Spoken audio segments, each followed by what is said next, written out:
এই পৃথিবী সৃষ্টি তোমার নামের উসিলায় ও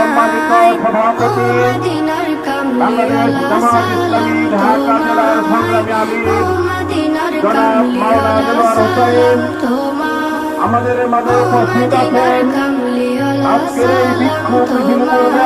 দেশের সন্তান বাংলাদেশ জামাত ইসলামী ঢাকা জেলার রাজনৈতিক সেক্রেটারি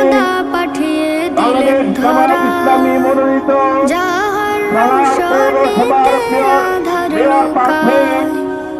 জননেতা হাসান মাহমুদ মাস্টার আমাদের মাঝে উপস্থিত আছেন জেলার নেতৃবৃন্দ থানার নেতৃবৃন্দ তোমার উসিলায় শান্তি নামে অশান্ত ধরায় আইন শৃঙ্খলায় নিয়োজিত বিভিন্ন বাহিনীর সদস্য ভাইরা আসসালামু আলাইকুম ওয়া রাহমাতুল্লাহি ওয়া বারাকাতুহু।